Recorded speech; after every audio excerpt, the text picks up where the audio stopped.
conference to try out some training ideas. And I think that our program on IRCEP is one of the primary reasons why we would want to do this as a training venue. It is a way to reach people from all over the world. So I really should say good day, good evening, good morning. For all I know, there might be some people in the sim room here with us that are in the middle of the night. So we're glad that you came. Let me go back to the first slide here so that you can see the title of what IRCEP is. At CACREP, for those of you who just see my name up here as Quality Magnifico, my name is Carol Bobby, and I am the President and Chief Executive Officer of the Council for Accreditation of Counseling and Related Educational Programs, CACREP. CACREP is the accrediting body for the majority of different types of counseling programs in the United States. There is CORE, which is the Council on Rehabilitation Education, which looks only at rehabilitation counseling programs.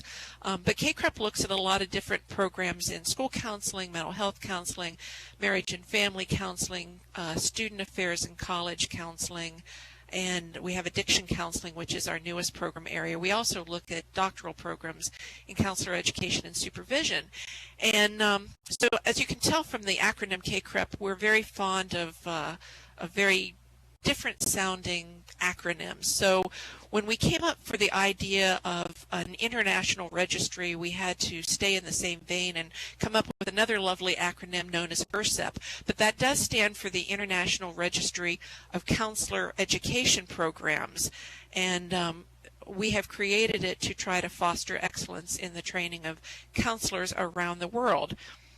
Presenting with me today is Dr. Rebecca Stanard. Becky, as she is known to me, usually, except in here, which she's now Surreal Beck, so I call her Beck. Becky was on the CACREP board for 6 years when the idea of IRCEP sort of was the first seed that got planted.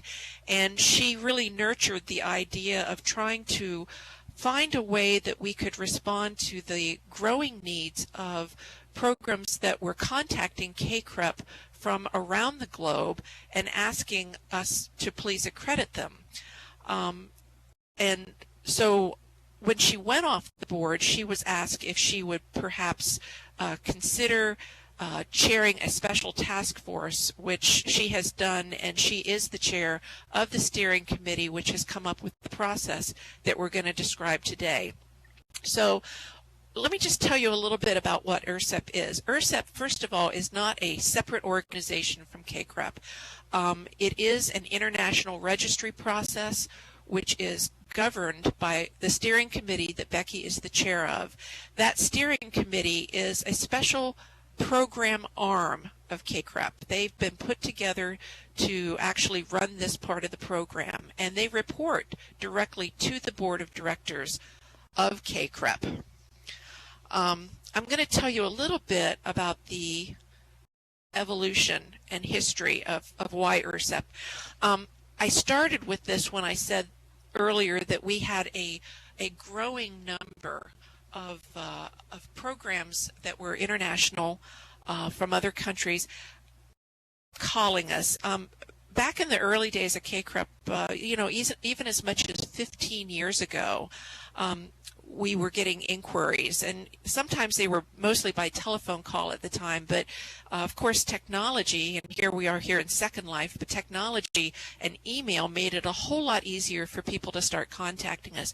And I started keeping a log in the CACREP office of the number of inquiries that were coming from students who were looking at wanting to study overseas, or students from international venues who were wanting to come to the United States and get licensed, number of programs that were asking for copies of the CACREP standards, and then finally the number of programs that were saying, can we get accredited by CACREP even though we're located in Canada, Mexico, Guatemala, whatnot. And it kept increasing.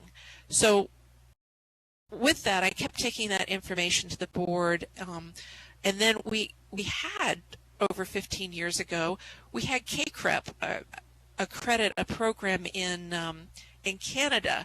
Now, when that program at the University of British Columbia applied for CACREP accreditation, I have to tell you that out of naivety, both I and the CACREP board said, well, sure, we can accredit that program. It looks like a program here in the U.S. There were some slight differences. Everybody spoke English.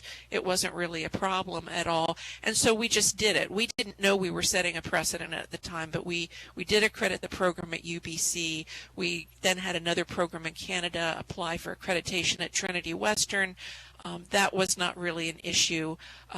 But when the program from Mexico was inquiring about CACREP accreditation, that was a little bit different. So we felt that we really needed, if we were going to continue to have programs come to us, we needed to examine a lot of the different issues that were surrounding that. And some of the issues came up when we had serious inquiries. But let me talk a little bit now about how IRCEP was born.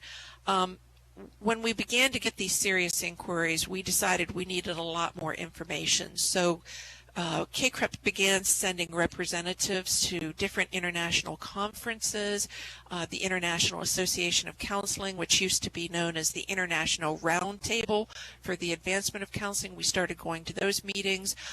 We went and actually visited the British Association of Counseling and Psychotherapy. I spent a week there trying to look at their accreditation process, what they were doing. Whenever possible, we would try to meet with faculty from international counseling programs. That wasn't as hard as you might think it would be, because oftentimes those faculty have come to the United States to study, and we were put in contact with them from people from CACREP institutions where the faculty were working. And then, of course, you can always learn by touching the hot stove, which is what we did when we began working with the non-U.S. programs that were applying.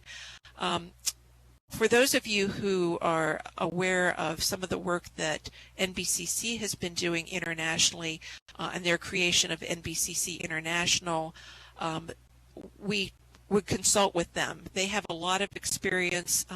NBCC has been very gracious about sharing some of their learning experiences with us.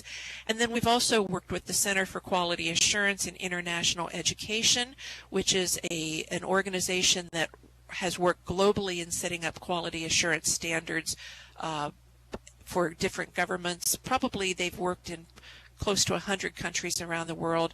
And then there's also the International Network for Quality Assurance Agencies in Higher Education, of which CACREP is a member. And so it gives me the opportunity to network with people from different quality assurance review organizations all around the world.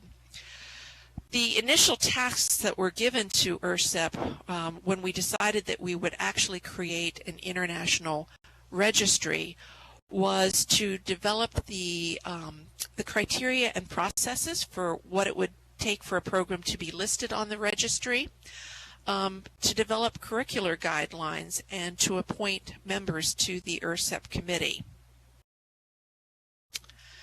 It's a daunting task, by the way. It was a daunting task. Becky will certainly tell you a little bit more about that.